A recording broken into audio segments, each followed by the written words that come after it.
Evening with you.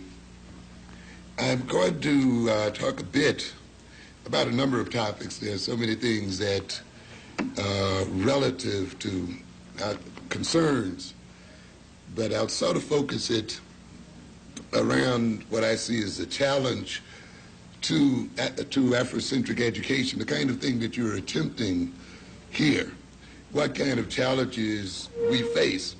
I'd like to start off by quoting from an article in the New York Times, Monday, August 31st, which I'm sure many of you, being well informed, read, but I'll just sort of repeat some of the areas. It was entitled, "Black Child's Self-View is Still Low, Study Finds."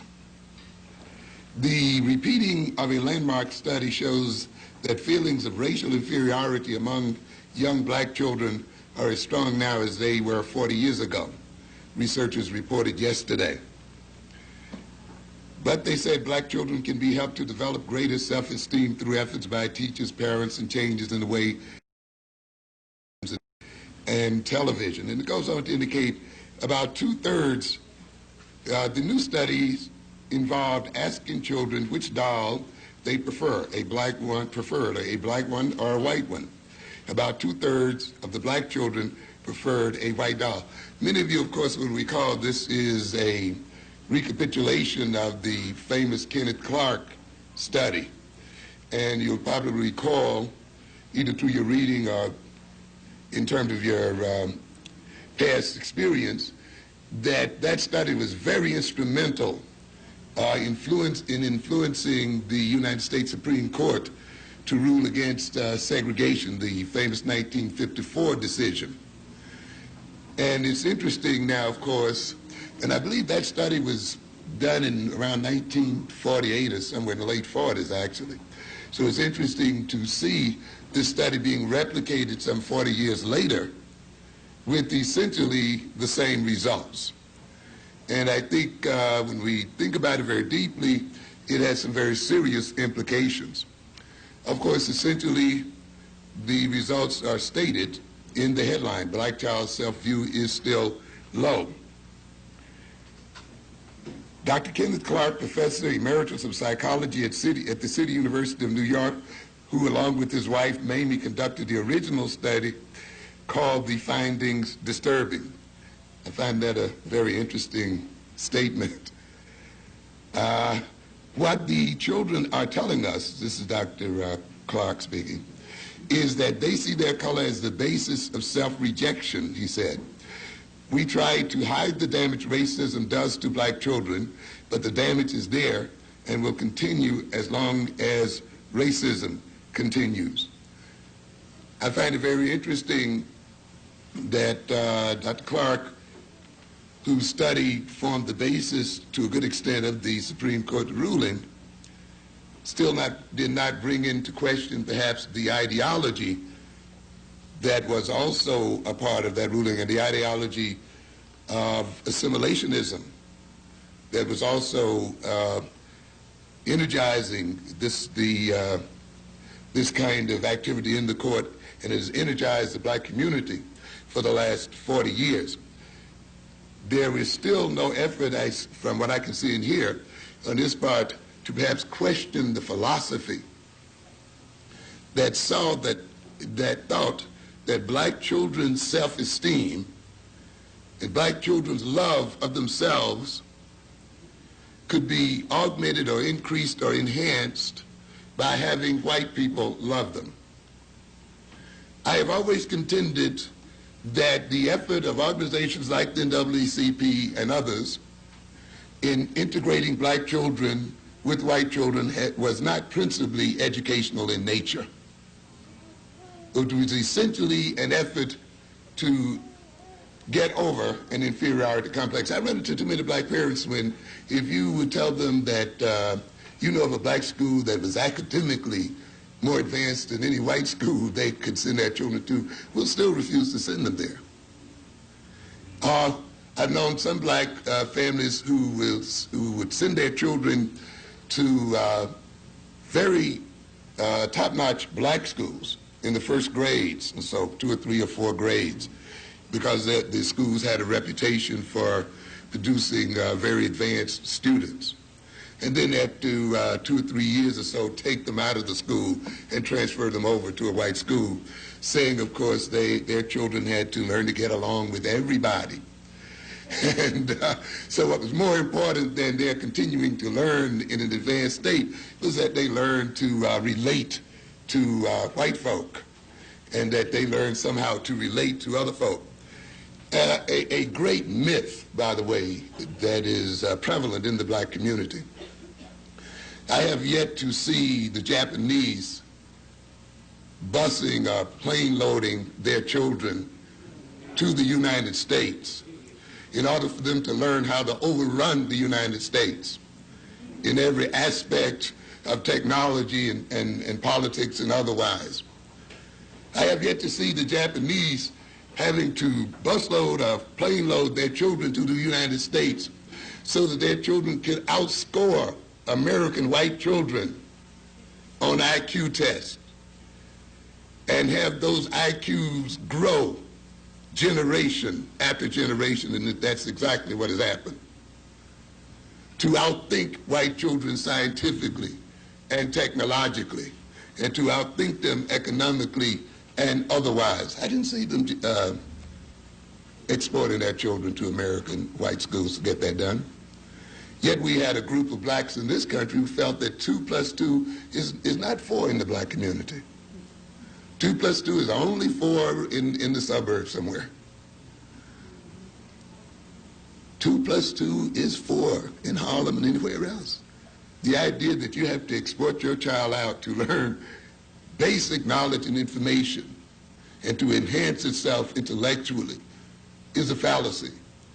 It is a veneer for people who are really trying to solve other problems in their personality.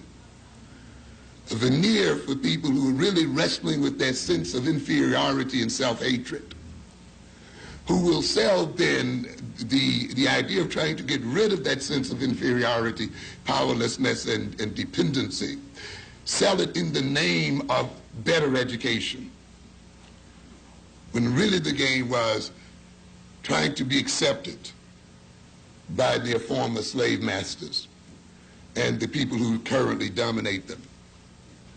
The situation went on. The report went on to say, in the United States, 2/3 of the black children preferred white dolls, a response that researchers interpreted as indicating low racial self-esteem.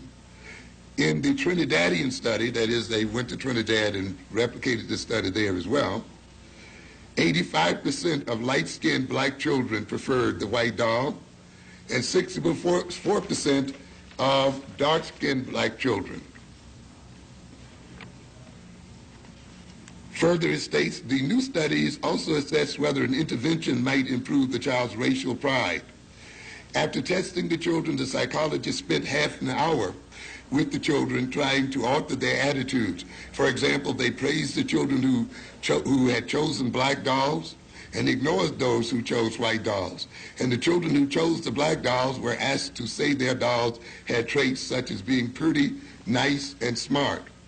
When the children were then asked the same question in the second test, 2/3 of the black children and 2/3 of the white children as well expressed a preference for the black doll. The idea here, this indicates then that this sense of inferiority can, of course, be educated out of children, and that a correct cultural education will remove, to a good extent, this inferiority complex that has been inculcated in black children.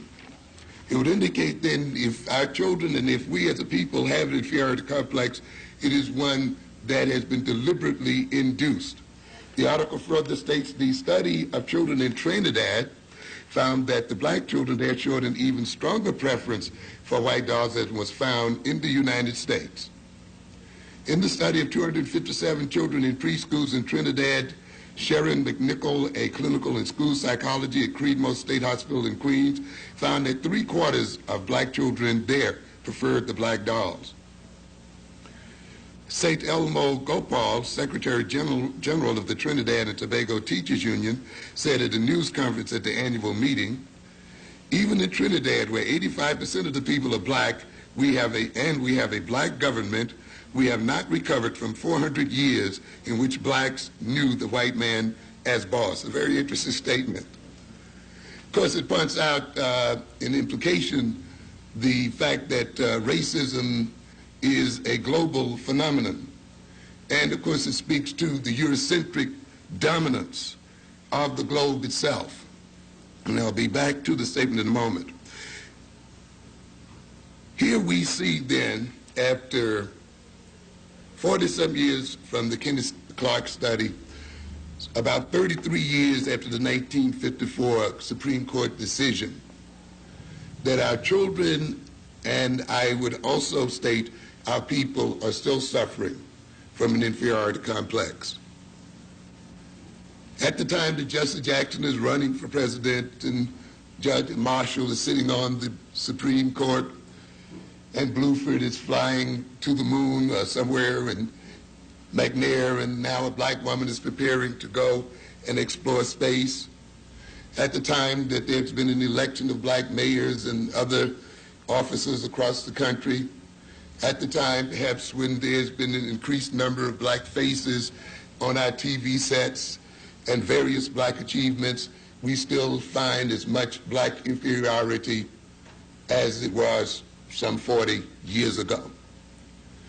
This, I think, has serious implications. I think it makes us question whether segregation itself was really the cause of the feeling of inferiority in black children and in black people, as we thought. It'll make us question also what I think was a naive belief, that if we integrated with the whites, somehow they would stop seeing us as people of color or as black people. If we integrated with the whites, somehow the world would stop dividing itself up in terms of race, that somehow the world's division of itself in terms of African people and European people, black people and white people and so forth would somehow end. I think this study clearly implies then that this is not the case. I think it implies on a deeper level that inferiority in black people is a political and social necessity. I often, in speaking to my colleagues and others who are interested in psychology, and of course in the current book that I'm trying to develop now, get across the idea of how black psychology differs, particularly black psychology at this time, differs from Eurocentric psychology. And I think one of the major ways that it differs from Eurocentric psychology is that when we talk about abnormality in the black personality, when we talk about feelings of inferiority in black people, feelings of self-hatred and self-alienation, feelings of incompetence, feelings of powerlessness and so forth that we hear a lot about, we must recognize that these feelings are a political and economic necessity. And we should start from that premise if we are to understand the psychology of black people. I often put it this way. In order for us to be in the state that we are in today as people, we have to be out of our minds. We literally have to be crazy. It is necessary for us to be crazy. It is necessary for us to be backwards. It is necessary for us to be maladjusted. It is necessary for us to be disunited. It is necessary for us to be self-hating. It is necessary for us to be filled with an inferiority complex. In a world where the European is essentially about 10% of the world's population, If that 10% is to continue to rule over the other 90%, it must keep that 90% out of its mind. It must keep that 90% in a state of deception. It must keep that 90% filled with a feeling of powerlessness and incompetence. If this 10% is to continue to consume more than 60% of the world's resources, if this 10% is to continue to rob African, Asian, and other nations of their material wealth, then it must keep those people in a state of maladjustment. And this implies then that no matter how much integration you may bring about, the feeling of inferiority must be a constant in the black personality. No matter how many people you run for president, no matter how many mayors you get elected, no matter how many people you get on the board of IBM and the others, the basic sense of inferiority, the basic sense of dependency must remain a constant in the black mind.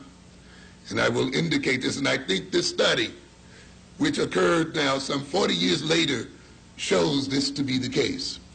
Dr. Clark shows surprise that after all of this time, this feeling is still there. I would not, and I don't think any student who's basically looked at the necessity of black people being out of their minds as being the foundation of European dominance would not be surprised. I think it was quite predictable. Remember, these children have this feeling of inferiority basically from the end of their second years. You can pick up this sense of inferiority as early as 3.5 years old. So it starts very early. And I'm still working through my mind the implications of that finding. We are talking about preschool children, not only children that are in school, but children who are having this feeling prior to school. This would, of course, indicate that to a degree that our environment is saturated with racism through TV, through the various media, through the pictures our walls, through the unconscious and conscious state, can influence the child's behavior and attitude starting in the womb itself. And I often start my developmental classes not with the prenatal period and how egg meets sperm, but with why do you have children in the first place? Because the reasons you have children will influence their development. It will influence them from the time they're in your womb until, of course, the day they die upon this earth. It would indicate then that to a degree and in some way the black community itself has been induced in helping to bring about a feeling of inferiority in its children. To a good extent, it is not so much the actions of racism that destroy us, the discrimination by white folk and Europeans, the kind of hatred that they express toward us as people that destroys us and gives us an inferiority complex. It is to a good degree how we as people react to these actions. Whether we believe the propaganda or not, whether we believe what the European actually has said.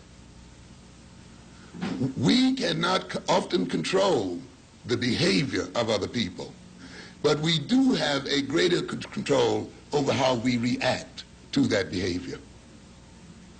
And to a good extent, the challenge of an Afrocentric education is to educate us in our tendencies to react.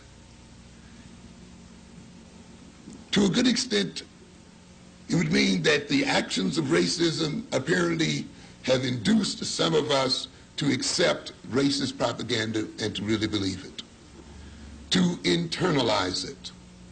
Once we internalize the propaganda, then we become social agents for the racists themselves. And to a good extent, then, the black family, once it internalizes the propaganda of Eurocentric racists, becomes a social agent for the racists and begins to produce the kinds of children that the racists want from the time of conception onward. It becomes instructive, you see, to look at a family not as something that just raises children, but a family to a good extent is the social agent of the society. It produces the kinds of children that the society says it needs and wants. The family looks out at the opportunity structure, at its own social position. It looks out at what it views as the future for its children, for its group, for its nation, and it inculcates those views into its children and rears its children in terms of those views, sometimes consciously and sometimes unconsciously.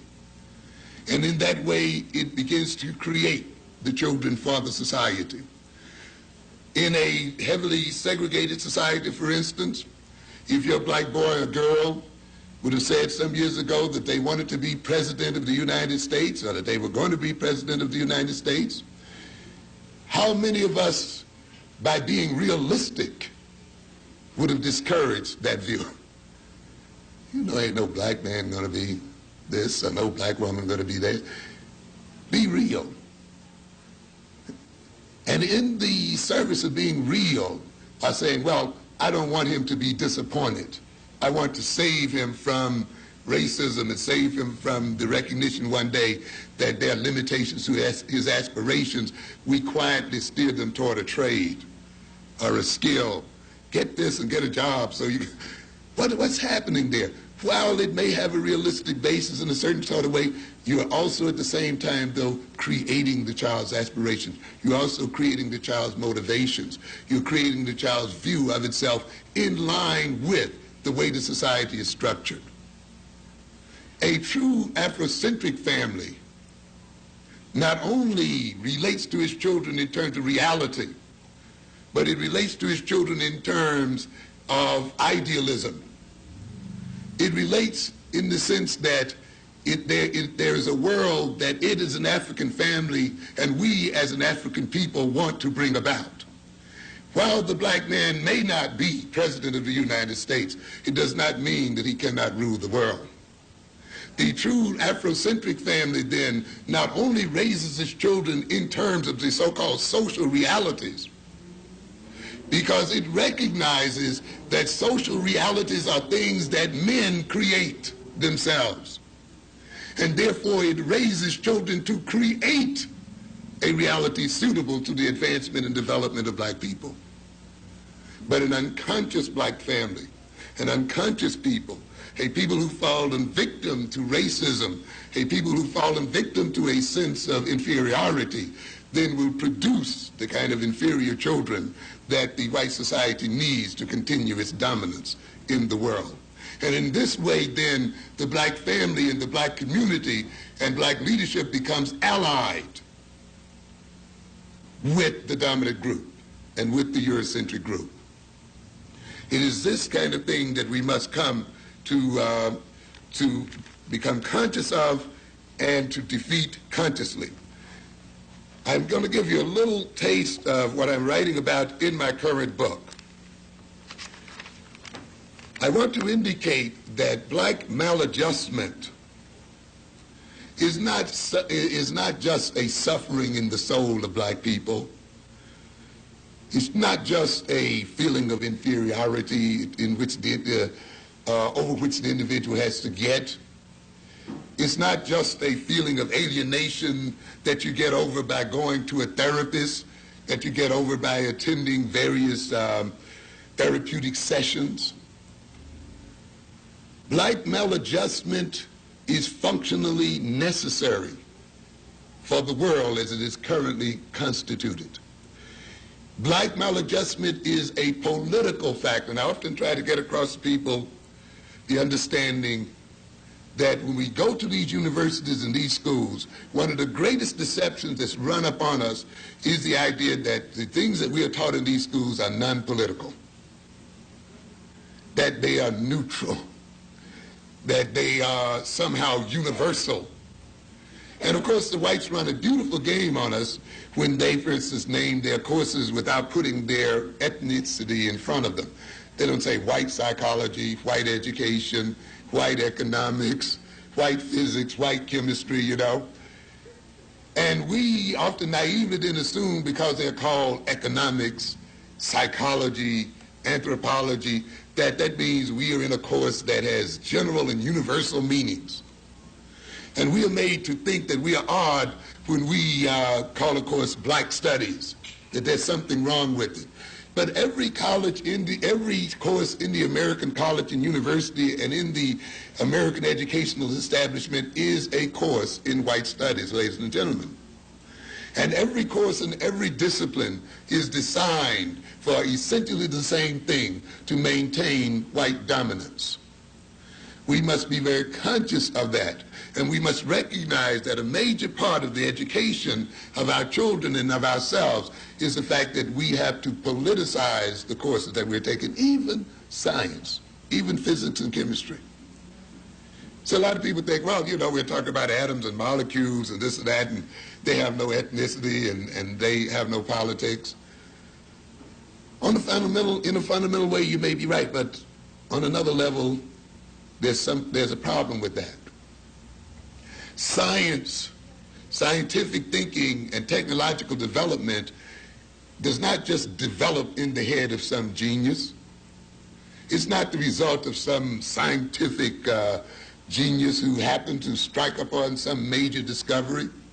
Scientific discovery and technological development take place within a political social structure. You have to have a political system, a system of social relations, an economic system in order that science and technology develop and flourish. They do not flourish in a vacuum. Therefore, it is not enough just to teach your children physics and chemistry.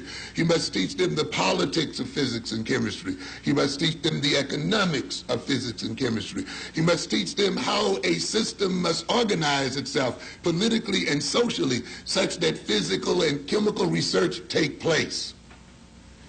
It is not enough for us to educate African boys and girls in science and technology so that African can catch up with the Europeans. You will never catch up with the European just by knowing science and technology. Because, ladies and gentlemen, you have to finance technological research. You have to pay scientists to do research. People just don't do research for nothing. If you run the latest physics experiment, you would have to produce a cyclotron with a circumference of some 20 or 30 miles around that costs billions of dollars. And if you're then talking about catching up with the European scientifically, then you must catch up with the European and surpass him, what? Economically.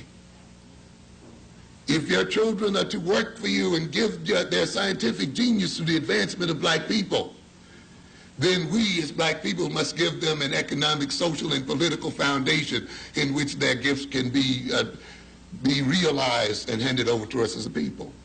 And therefore, merely to teach chemistry and physics as some neutral subject, as some body of knowledge unrelated to everything else going on into the world, is to be miseducated. That is one of the reasons why we have a country filled, as black people, with chemists, with engineers, machinists, and yet we don't seem to be able to export one gun to South Africa. We don't seem to be able to make one bomb.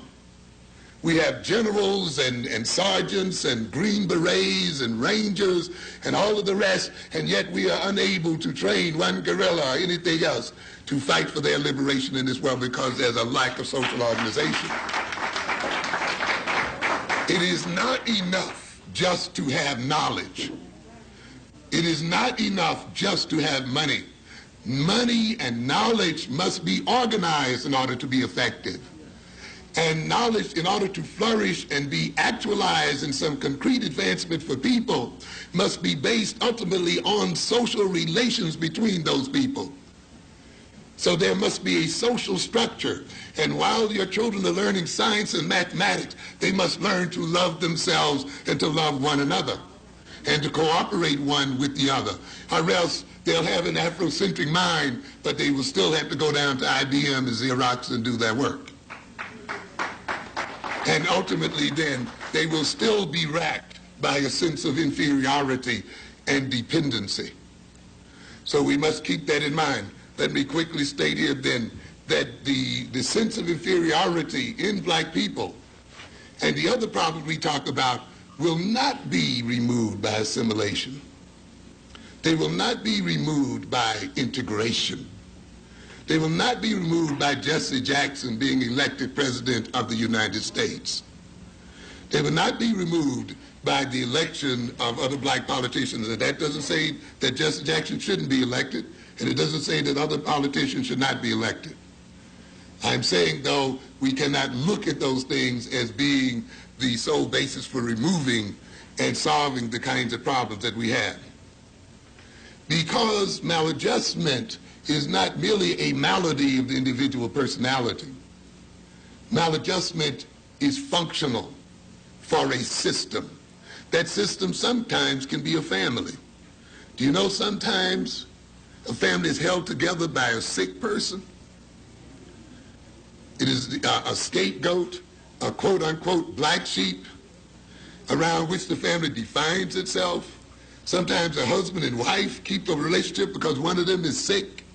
And when one goes to the psychiatrist somewhere and try to get better, decide that they're going to change their life, the relationship breaks up.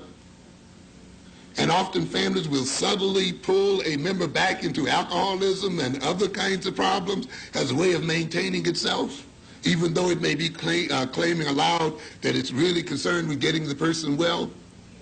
Because often the sickness of one individual works to the advantage of another one. And I will say then, when you see a society producing a lot of illness, the illness must be functional for that society. The sick people must be playing a very valuable role in that system. In other words, people don't drive you crazy for nothing. There's some benefit involved. Let me read this section then. The question that often goes unasked or unanswered from a general theoretical point of view is one that's asked, what familial societal role is played by the maladjusted personality? Why are we sick, and why do we have the inferiority complex that we have as people?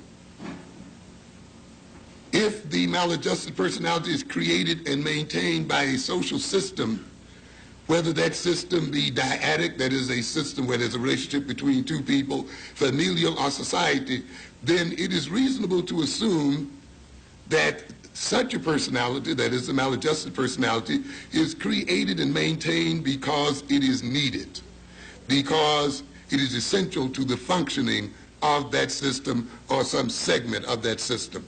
The maladjusted personality is created and maintained in service to another. I've often said, of course, one of the problems we have as people is that we are a created people. We are a creation of the Eurocentric Dr. Frankenstein, and we have been created to serve the purpose of Europeans. One of the major goals of an Afrocentric education and of Afrocentric development is that we become self-developed, that we determine what our personality traits will be, that we determine our destiny and our direction, and not be determined by our reactionary relationship to some other people. Often a maladjusted personality is created and maintained in service to parental and familial self-image, to societal, economic, political values and goals. If the maladjusted personality is a defensive and avoidant one, and such defensive and avoidant tendencies are deemed neurotic, then they are created to defend the individual against neurotic demands and to protect it, to help him avoid a reality that is painful. However, that doesn't mean that the individual is not engaged also in serving the society. Often we look at a neurotic person as a defensive personality, as a personality that is avoidant. It seeks to avoid certain responsibilities and certain reactions and certain realities. We must also see, though, that personality, in defending itself, in avoiding certain realities, actually serves another group or another person. I was doing a lecture here on self-hatred. And in the very first lecture, I dealt with the image of the blonde, blue-eyed Jesus. And I made the statement that you had to beware of a church such that when you walk into it, the first thing you see is a blonde, blue-eyed Jesus back behind the altar. That church is lying to you, and that church is going to help send you to hell. How did I say that? Because first of all, there's nowhere in the Bible that a description of that Jesus has ever been given. And secondly, that Bible strictly states that graven images should not be made, and it's done.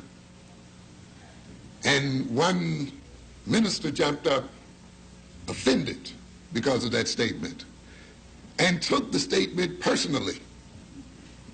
And I'm a minister in the such and such a church, and I took a course under Dr. Cone at Columbia University, and just laid it all out for me, and objected to it as if I were attacking the minister directly, when I was dealing with the concept, and I was dealing with the psychology of having gods painted in alien forms, and how that induces self-hatred and maintains self-hatred in the people. How praying to a white man is damaging to black people, and how thinking of God as a white man is damaging to black people. I'm dealing with the concept here.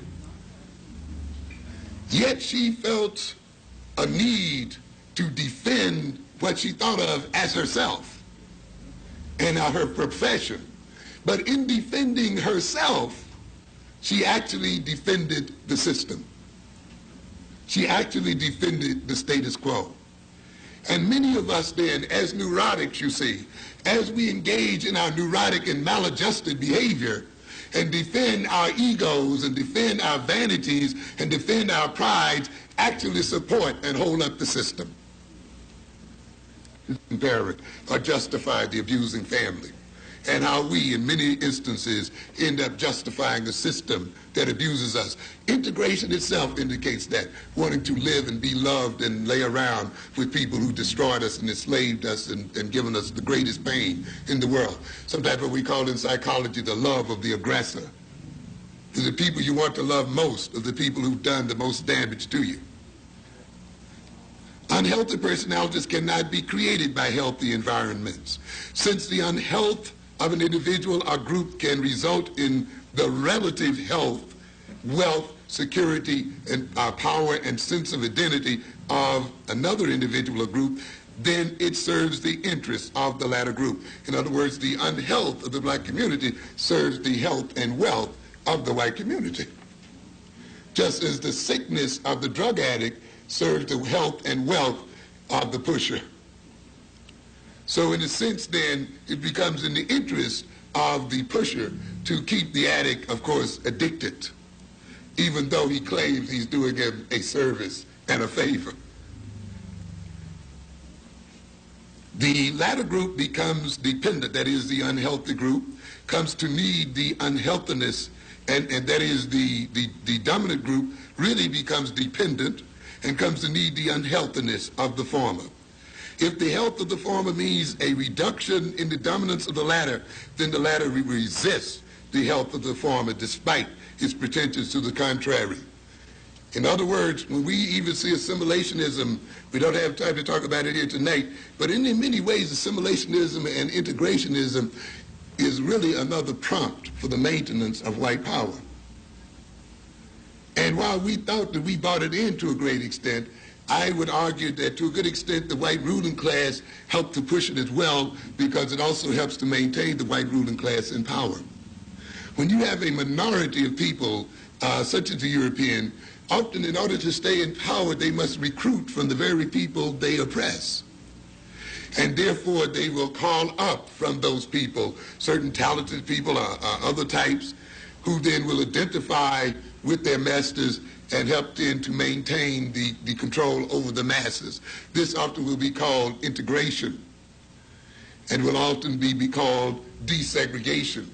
But ultimately, if you look very closely, you'll notice one thing, that the real power relationship between those two groups has not changed. I talk about a number of things we call constants, that if we look closely in the relationship, at the relationship between Europeans and Africans, we will note that there are certain basic things that have not changed despite all of the other things we look at. Despite integrationism, despite political and social change, there are things that are still basically the same and have been the same for the last 400 years. The real power of black people, particularly if you talk about military power, has not changed fundamentally since the very time we met the European. You may find African countries now with jet planes and tanks that they've bought from Europeans, by the way, and still have yet to make. And you may think then that the Africans have entered into a modern era in warfare and so forth. But I would dare say that there's not a single African country that can really protect the interests of black people against European power, particularly as that power moves out into space and can rain down on the African continent bombs and laser weapons and other weapons of various types. And African countries having no anti-ballistic system, no Star Wars system, no system to fight war in space, is literally defenseless. And yet they may fly the latest American jets, and in the face of American and European war power, we are still ultimately defenseless. That has not changed fundamentally in 400 years, ladies and gentlemen. The European economic control of this globe fundamentally has not changed either. The European control of information has not changed fundamentally either. The European control of definition, the definition of reality, the definition of what is and is not, has not changed fundamentally either, and that has been the case for a long time. The European tendency to degrade things African has not changed as well.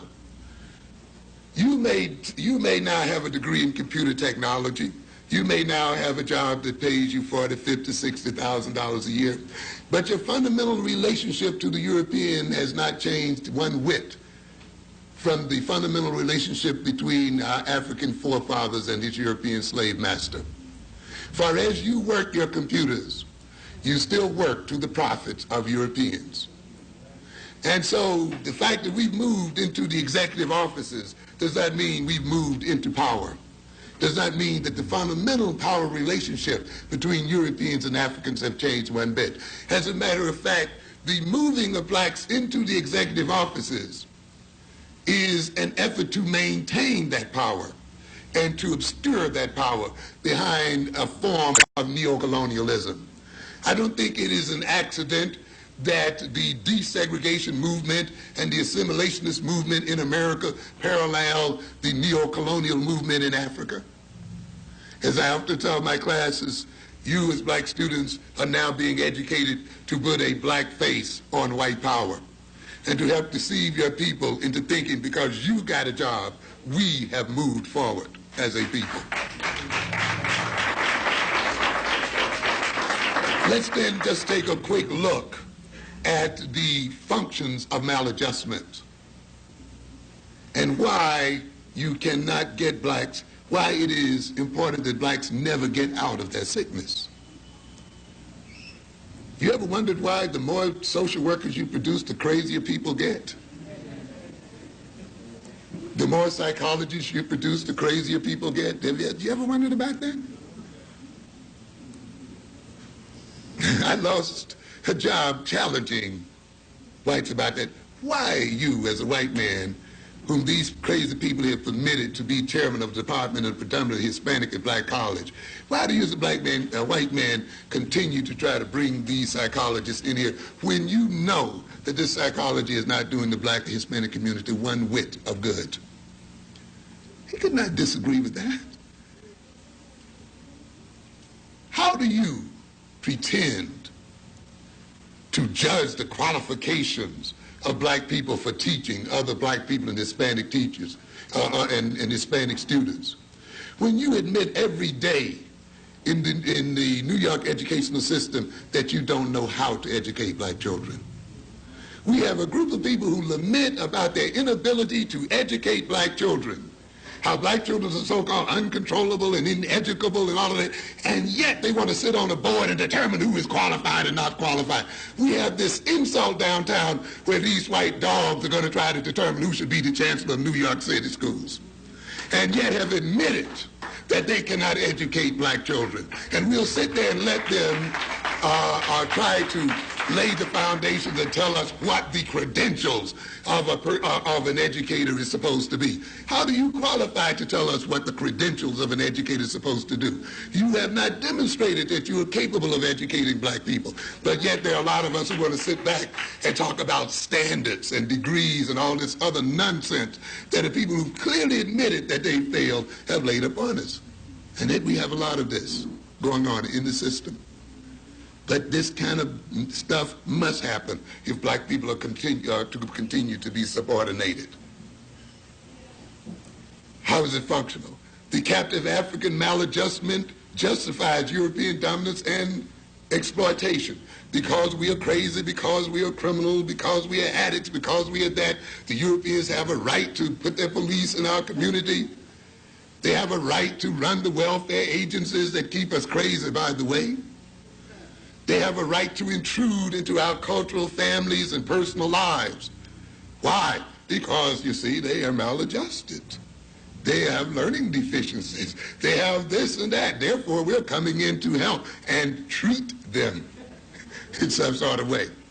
We are bringing in foreign aid. We are calling on the IMF to study and regulate their national economies and so forth. So you will see the so-called sickness and dependency and lagging in development and all of these other kind of things every day are justifications for the Europeans to intrude upon African life and seek to control that life. And when we accept their definitions, we accept their dominance. We ask for their dominance, and we see their dominance as some kind of aid to us. Yet when we look some 40 years later, we are in the same position or in a worse position than before. How do we solve it? Asking more of it. Well, let's get more degrees. Let's see that the teachers get more degrees. Even though the more degrees they get, the worse the education has become. But what's the solution? Send them back to school for some more. The more money that's been pumped into school, what happens? The worse the education has got. What's the solution? Let's put more money into school. Idiotic solutions all over the place. But you see, you cannot expect a neurotic to think normally. That's the essence of being what? Neurotic. If you thought normally, behave normally, you wouldn't be a neurotic, would you?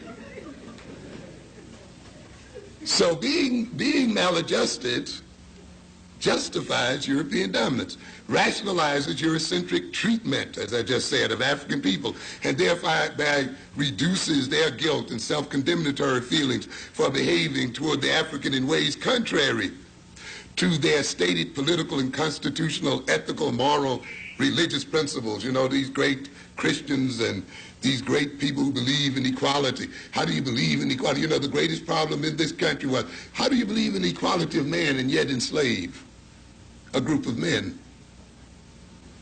How do you believe in this and mistreat and discriminate? In order to get out of that dilemma, then, you must make those people what? Less than men, less than human. You see? So then in that way you can justify what you're doing. They're not fully human. They're not fully men. They're not fully intelligent. They're not fully capable of self-government. They're not fully capable of guiding themselves. Therefore, it's only incumbent on us, those of us who are lucky enough to be more intelligent and divinely sent to rule over men, to take care of them. It is incumbent upon us to take up what? The white man's burden, which happens to be the black man. But actually the other way around is we have to carry them as a burden.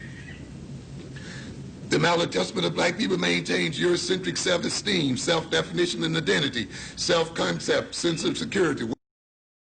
and control, since the captive African's debilitated state, debased and degraded nature will not permit him to successfully overcome such dominance.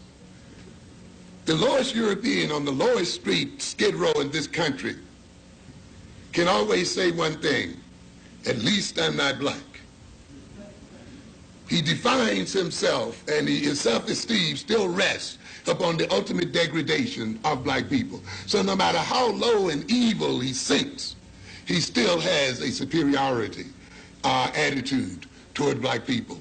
And therefore the degradation of black people and maintaining black people in that state is important to the European sense of self-esteem and self-identity.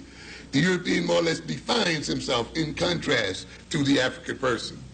Many of you have run into Europeans, and when you came to be what they did not expect to be, you've seen them unravel before your very eyes.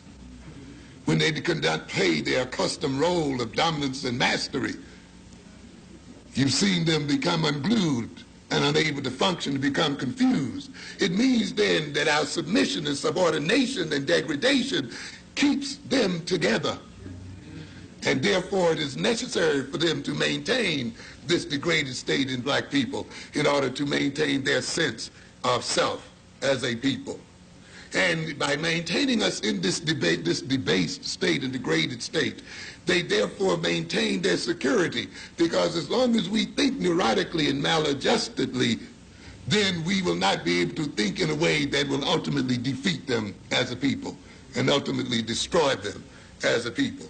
And remember, we had talked about people who are a minority in the world, and yet who must protect their interest. Black maladjustment induces the captive African to engage in self-defeating behavior, which relieves the Eurocentric establishment of having to impose direct militaristic oppression and to blame the victim for his own predicament. We get plenty of that, of course. In other words, when you get the black maladjusted to a certain degree, he will defeat himself. Well, look, I put libraries in your community, you just don't like to read. We have schools here, you just like to drop out for some reason. The knowledge is available to you, you just don't like it for some reason or other. It's a very slick system because it permits then the European to pretend that they are liberal and open and so forth, and yet at the same time maintain themselves. And of course, I often talk about this, the European talks about freedom of speech. But we are only free to speak when our audience does not hear us. We are only free to speak when our audience is not interested. We are only free to speak when the audience really does not listen. Oh, I can sit here and call Reagan all kind of names and talk about white folk. That illustrates what a great system we have here. But how is this possible? To a good extent it's possible because, you see, at first you induce the audience not to be what? Interested, not to care or to be apathetic, and then you just let the person speak as long as they want to. You induce the audience not to be active, and therefore knowing that after the speech is over, no real activity will take place, so you let them talk as much as they want to. So the system of slavery, you see, and Jim Crowism that occurred shortly thereafter structured the black personality in such a way that despite the Marcus Garveys and the Malcolm X's and other people, there's been relative little change because the reception often of the audiences was such that they would not threaten the United States after they heard the speech. We are only free in this country to do the wrong thing. Recognize what happened to Farrakhan. Farrakhan has been saying the same thing for 20 years. But to a good extent, when the whites actually thought that black people might really be listening to Farrakhan, might really act upon what Farrakhan was saying, he can't now get into Javits Center Now he's having a hard time finding a place to speak and a platform to speak to black people. Is this the country of free speech, ladies and gentlemen? You better not believe it. There's no way. We say we are free. What is freedom, we say? Freedom to do what we want to do. But stop a minute and think. What makes you want to do what you want to do? And you might come to realize then that our very wants and our very desires have been what? Induced. So that the things we really want and the things we really desire are those things that maintain the system and are those things that destroy us as a people. But yet we object to anyone speaking about it because we see our indulging in them as some expression of our what? Freedom. Yet in this system, when you so-called let a people free, and yet you must maintain them in subordination, they must then, with their freedom of choice, always choose what? The wrong thing. But you give them a foolish pride into thinking that since they have choice, they are therefore free. A very slick system. It induces the captive African to behave in such a way such that he will economically and otherwise and apparently of his own accord support the European establishment to the detriment of his own without being conscious of his doing so. Why should a black person be made to feel ugly? What is the function of associating blackness and ugliness, blackness and uncleanliness, blackness and of being unlovable? Is it just purely a racist attitude of some evil people?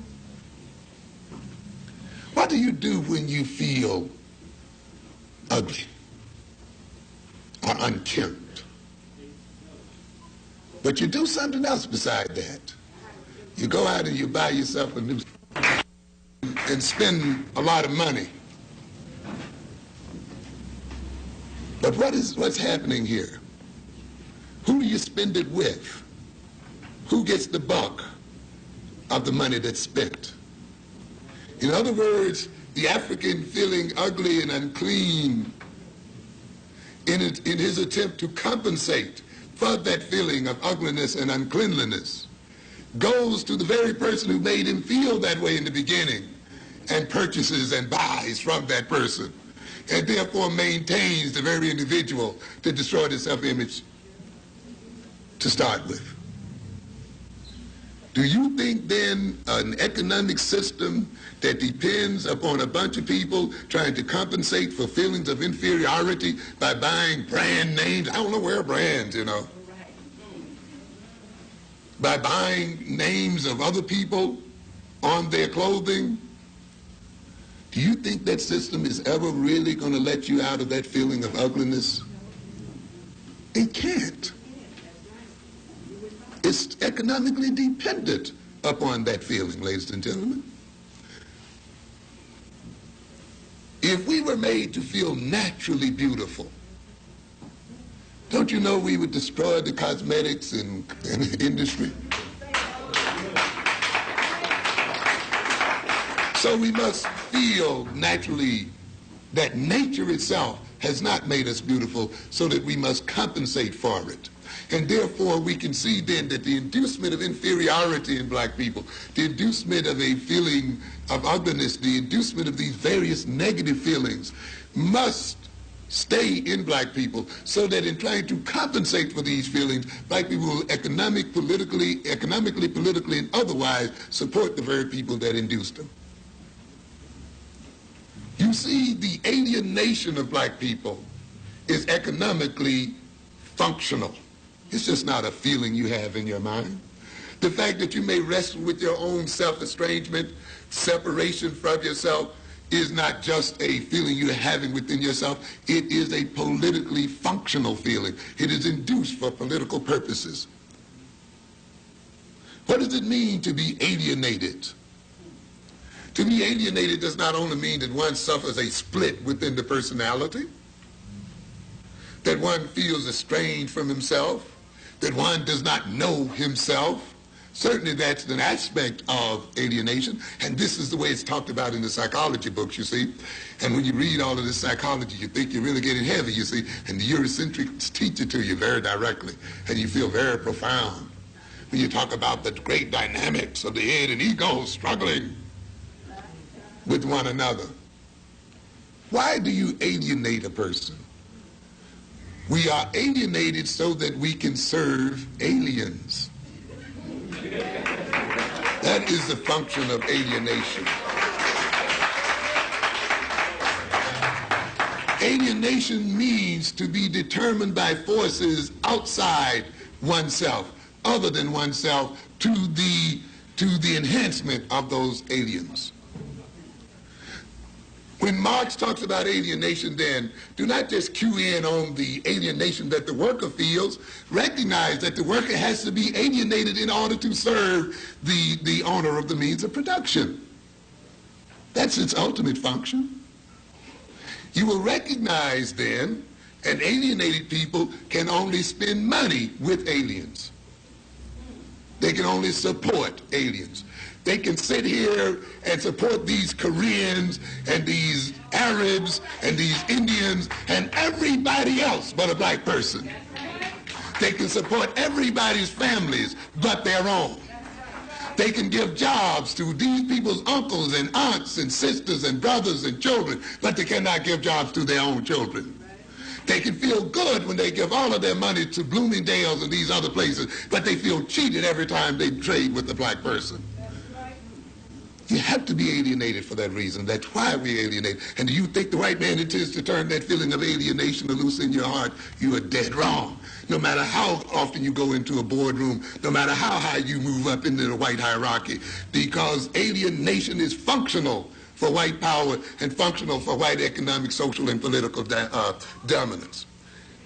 And yet I see somebody here expressing surprise after 40 years that black children still have a sense of inferiority, because you don't know your black psychology, and because you studied them from a Eurocentric psychological point of view, and because you saw your goal as not removing the white man from power, but of sleeping with them in these beds, and not questioning the evilness of his system, but of wanting to share in it. We never had a national debate. Who gave the NAACP the permission to go out to court and talk for black people in terms of equality? Equality with whom? We should have debated that. That's a moral issue. Equality with the slave master? Equality with exploiters? Equality with people who, every time they stepped on a continent, destroyed and degraded the people that they dealt with? Is this what we want, a sharing of the spoils? Or is it that we want a whole different world than what these people have bought on this earth today? But we were diverted from asking that fundamental question. We were made to think simply because we were getting paid less than white folk, our problem would be solved merely by getting equal pay. But the problem is much deeper than that, ladies and gentlemen. But that too is a part of the illness, you see. So then the maladjustment is used and is induced in the African to engage in self-destructive behavior so that he may annihilate himself, or that his demise can be permitted or enacted without triggering Eurocentric guilt and without costly resistance. It was induced to permit the European to perceive himself as naturally superior, to protect the European from genetic annihilation. And while I'm on that subject, let me just mention one quick thing here about genetic annihilation. Some of you saw this, I'm sure. U.S. News and World Report, June 22nd, 1987. What does it say here? Are we having enough babies? You know whose question that could be.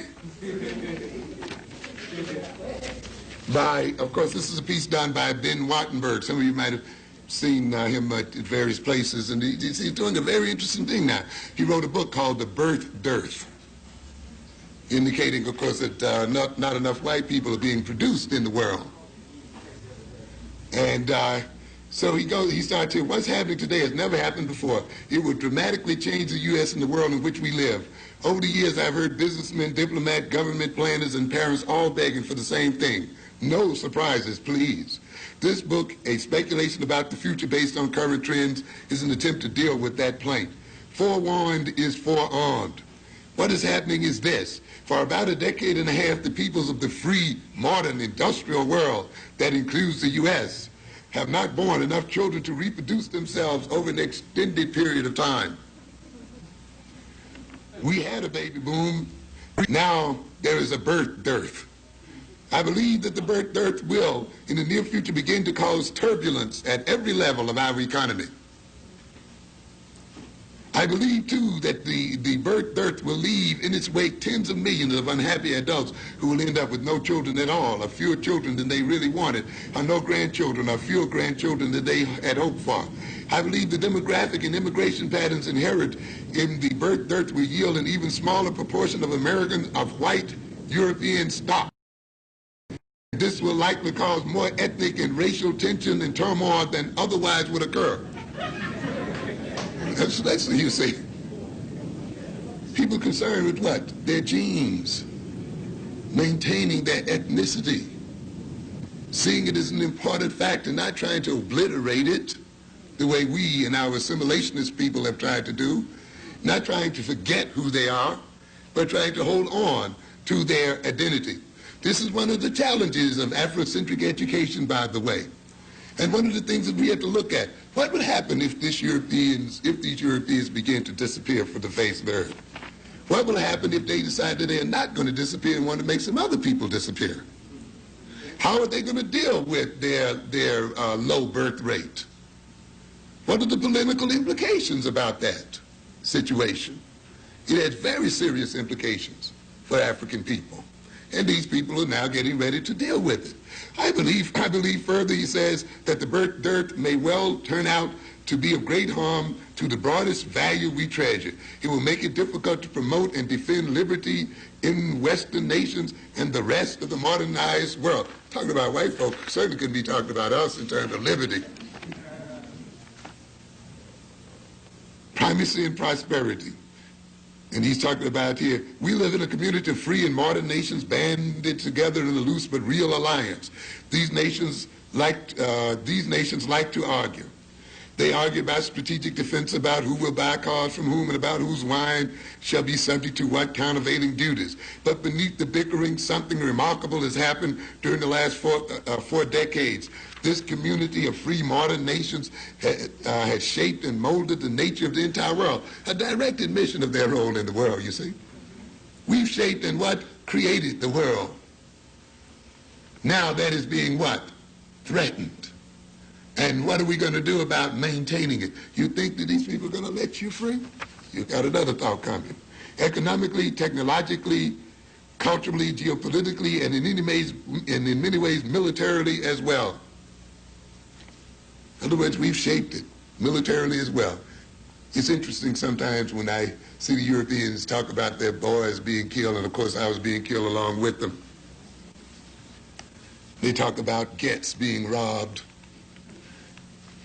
and others being robbed. But remember one thing, if you're being held up out there in the streets by knife or gun, it's a gun you sold to them. And if black boys and white boys are being killed in Southeast Asia, 9 times out of 10 they are killed by weapons sold to the very people that are killing them. Ye that what lives by the sword shall what? Die by it.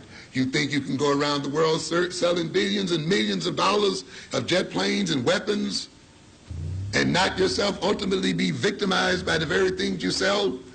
These sellers of death will ultimately be the main victims of their own tools of death. By 1950, when this Western moment was in its early days, the population of the free modern world comprised about 22% of the global population. That's amazing even at that, isn't it? That 22% of the population could have control over another, 88%. Today we are 15%. By the year 2030, we will be 9%. A reasonable extrapolation to the end of the next century brings the Western proportion down to about what? 5%. But we still want to be in control. A question arises, will our values continue to dominate in a world where our population shrinks to 9%, shrinks to 5%, even lower? And he goes on to talk about population and power. Can you see again, let's look up, I hope I'm not holding you up too long, I'll be through shortly. I just want to make a few other quotes from this. What happens when the West is less than 10% of the world, less than 5%? Do mere numbers of people equate with power and influence? Consider first the military situation. There are populous nations that are not big powers, China and India, but only populous nations can become big powers. The United States and the Soviet Union. The advantage of a large labor force and economies of scale are of vast importance. Brute economic production is one critical aspect of national strength and security. Larger populations can build more easily the infrastructure that supports national defense. And attaining technological leadership requires a large critical mass of scientists. Can we begin to see now why you cannot produce a large number of black engineers and technological people? Why the African world must remain ununited and disunited? Because these people recognize quite clearly that the uniting of African people, the social organization of African people, the social and economic networking of African people spells the end of European power and dominance. It's stated right here that, do you ever think, and I know it must amaze you at times, of the influence that Jewish people have in the world. I read with great dismay here about 2 weeks ago the demands that they were laying on the Pope, you know, and how they had the Pope going. It's an interesting situation. And yet, you think about it, there are only about, 15 million of them in the world? Maybe even less. And yet, you know, there's a major Jewish political organization in Washington that literally vetoes everything that the United States government does. That the United States budget itself is submitted to this organization. That this organization literally determines who and what nations and what groups will get what from this United States, even though this group is less than 3% of the United States population, ladies and gentlemen. It's an amazing situation there. Here are a people, population-wise, are smaller than a gnat. When you compare them with something like, 400 million or more African people, or more than 500 million Indian people, more than about 1 billion Chinese, and you can name one major population after another, and yet these billions somehow are unable to control their circumstances, and a tiny little group is able to literally manipulate this country and influence what goes on in the world. Reminds me of something some of you read today in today's New York Times. You heard about Mr. Le Pen over there in France? Running for office, very famous because he wants to run the Africans and the Asians out of France. Wasn't doing too bad either.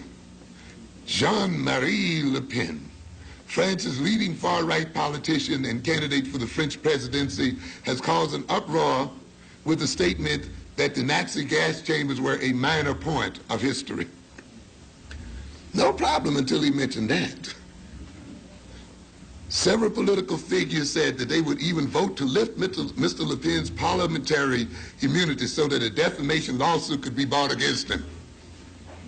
Political analysts and politicians said this was the first major slip, note that is first major slip now, by Mr. Le Pen, whose political campaign focuses on reducing the number of Africans, African Asians, and Arab immigrants to keep France French. So that wasn't his first major slip.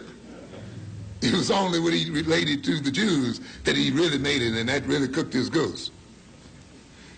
As long as he inveighed against Africans and others, as long as he talked about keeping them out and denying them, no problem. As a matter of fact, he was ascending in French politics. As long as he wanted to keep French, all of France, French, and all of that, no problem, no major issue.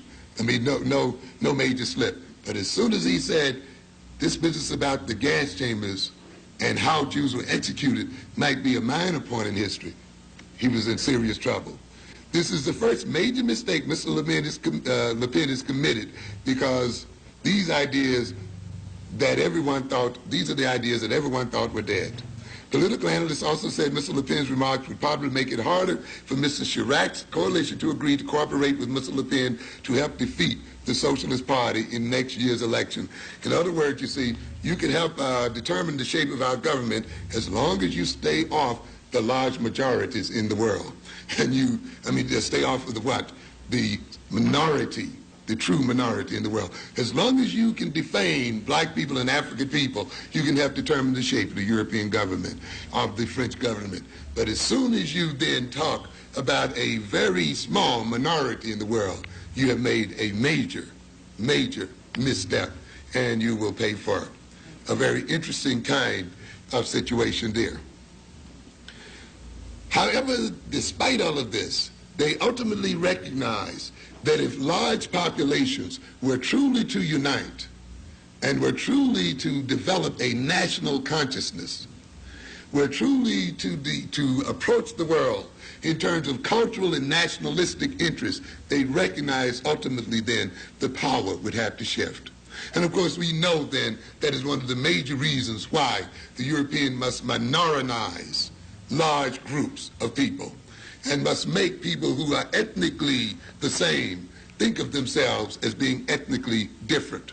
On a larger consumer market, only a larger consumer market can support much broad-based industrial scientific innovation, which often spins off into the military field.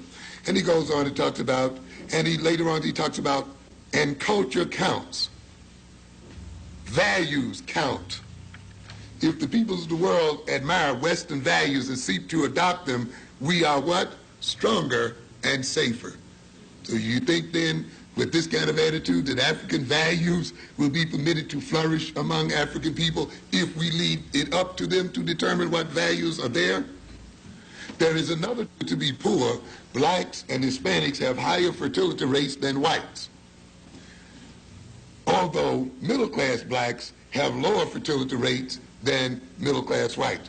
Very interesting situation there as well. Have we, as black people, been so concerned with living in the European lifestyle that we've given up reproduction? No.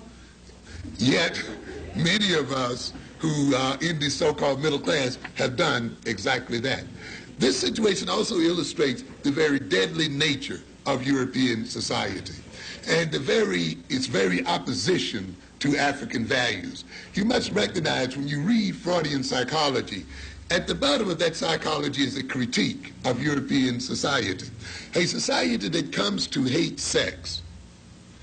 A society that sees sexuality as its enemy, as in opposition to civilization.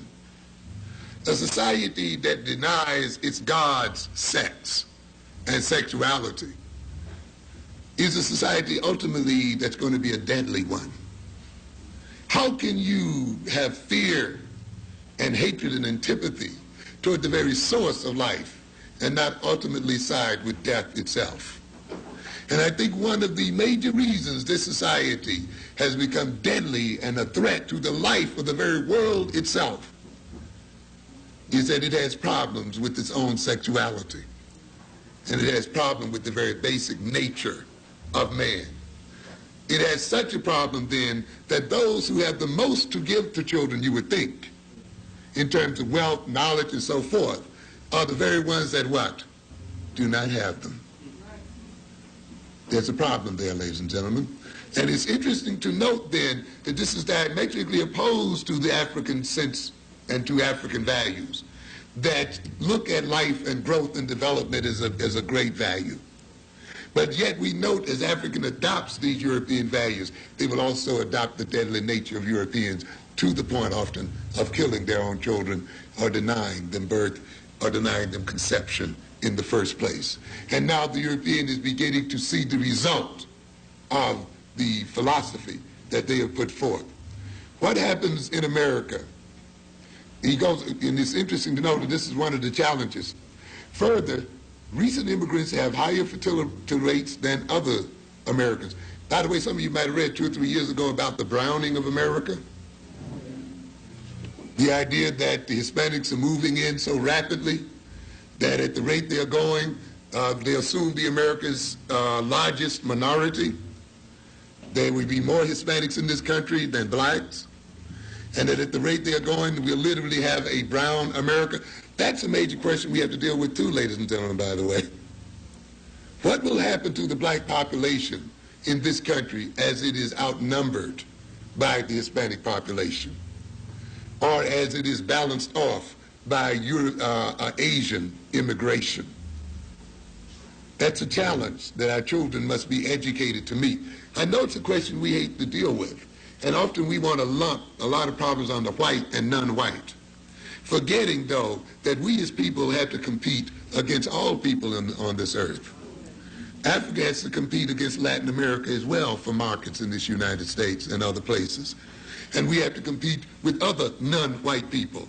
And the idea then, and we just cannot let then other non-white people just function the way they want to without also looking at it in terms of what it means in terms of our own self-development, growth, and survival as a people. The influx then of Hispanics in this family, in this country, will have a major impact upon the quality of black life in this country. And I think those of you who, of course, go in the black community can already see that. Those of you who may go to Miami can already see it in very clear terms. And in certain parts of New Jersey can see it. And yet it's an issue that we don't want to face. The rate is less than that if illegal immigrants are counted. That let me go back. Today, fewer than 20% of legal immigrants to America are of white European stock. The rate is even less than that if illegal immigrants are counted in. There is little reason to think this will change. Birth rates in Western Europe are so low these days, there's hardly anyone left to leave. In other words, hardly any whites to come over anymore. Today, about 80% of the current total United States population is of white European stock. At roughly current rates of fertility and immigration, demographers Leon have projected that by the year 2080, the white European share of the U.S. population will be down to 60% and will be shrinking. With a higher rate of immigration, it will only be 50%. Very interesting. Reminds me of that movie, War of the Worlds, you know, when it looked like the aliens were taking over and then they died because of disease. Will the European die out? Will our problem be solved by their mere death? While we may take some pride in that if they don't increase the rate of babies they're having, we may be faced with another problem, though. Are we to get the European off of our backs only to have the Asian and others on our backs?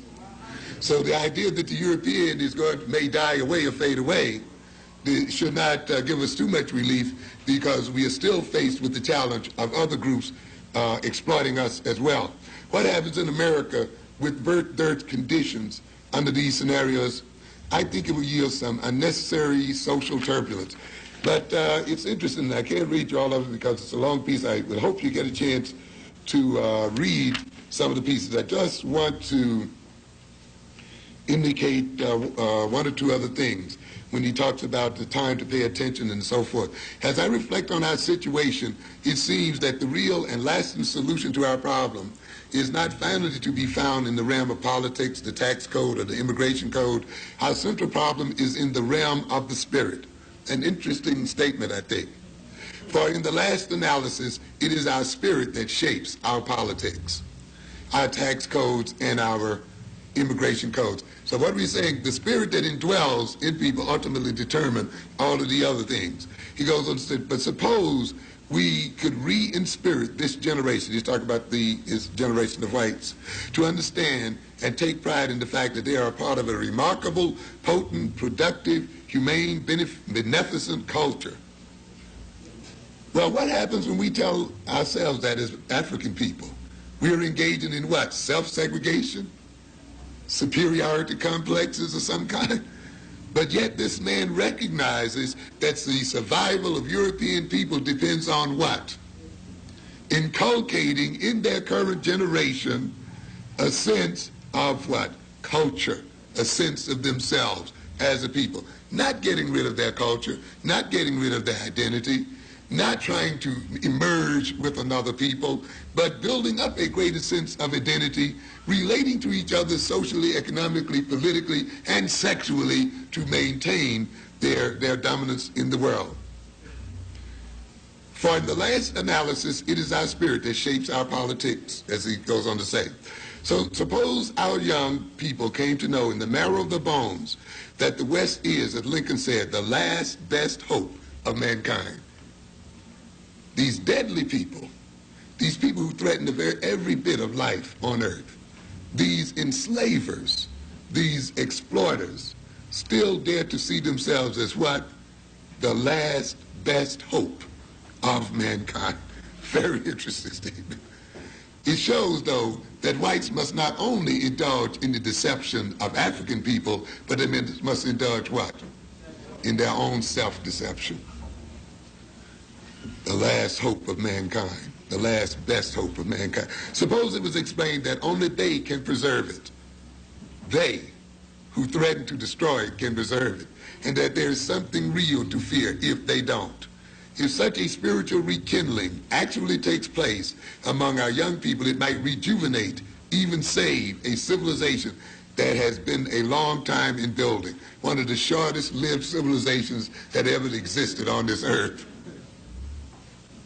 And yet, in that shortest period of time, has done more to destroy man than any other civilization that had ever existed. You talk about an Egyptian civilization that lasts thousands of years. And yet this civilization within a space of 200 or 300 years has killed and destroyed and raped and robbed more than all of the previous civilizations put together. And yet it dares to see itself as the last great hope of mankind. After all, it's not such a big deal. All it involves is having another baby. Is that right? I must wrap it up here. I like the concept of spirit. One of the things I talk about in my current book is the concept of spirit possession. And I'm bringing back some concepts. You know, when you get into Afrocentric psychology, you begin to see where some concepts that have been put down, and I'll be through in a minute, by Europeans, are very functional in African psychology.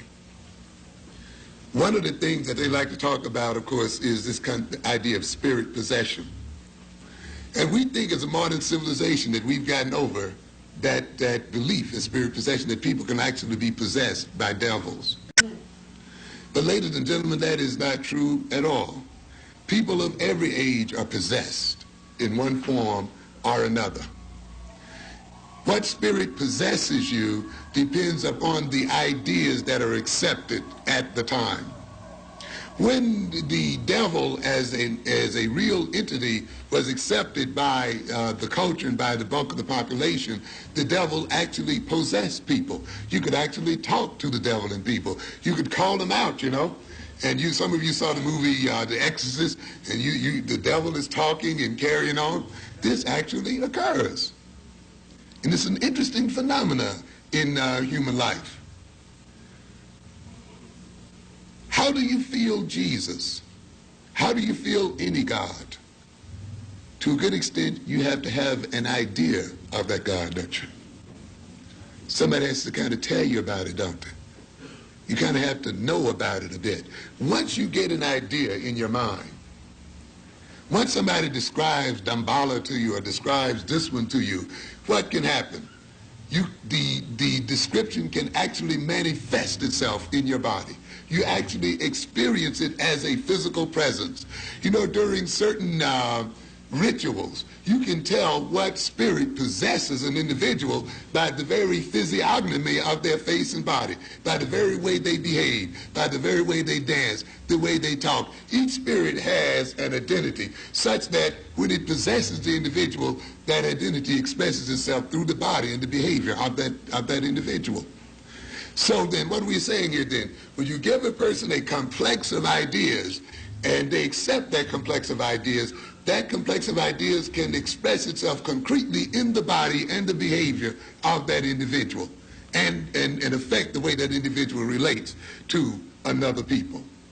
And it's interesting then, when the devil possesses a person, the devil exploits that person's body, uses that person's body, abuses that person's body, relates to other people in a devilish sort of way.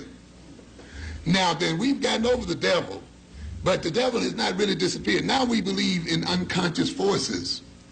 But if you study them very deeply, you recognize what has really happened is the devil has gone underground. And the devil has become what? Unconscious. So now you got the devil and you don't what? Know it. In fact, you've become identified with the devil and see the devil as one and the same as yourself. In the old days, we had an advantage. You see, you could see the devil as being what? Separate from the self. But now since Freud came along and said there's no more devil, there's unconscious forces, now we cannot tell the difference between what is us and what is of the devil. And it's interesting then that racism, it does not only express itself as an action of other people, it expresses itself as a spirit. And that spirit comes to possess a people and act through that people. And it destroys that people in terms of their behavior. When you are possessed by a spirit, you serve that spirit. You come to want to resemble that spirit. When a Michael Jackson or someone is possessed by the spirit of a white man, he wants to look like a white man. He wants to lighten up the skin like a white man. He wants to turn the hair like a white man. He wants to talk like a white man. He wants to walk like a white man. He wants to relate to other people the way a white man relates to black people. That's why you call other black people niggers. And that's why you treat them the way your master treats you. Because the spirit of the master is now in possession of the personality. They will even go so far as to get their nose trimmed and their chin narrowed and their cheeks raised and their total body mutilated so that the spirit that is in them expresses itself in the very face and features of the individual in and of itself. And this is why this man talks about spirit, because he recognized the implanting of a spirit in a certain people means the movement forward of that people, or it influences the behavior of that people. And that is why it is necessary for you here tonight to implant an African spirit in the breast of black people the world over.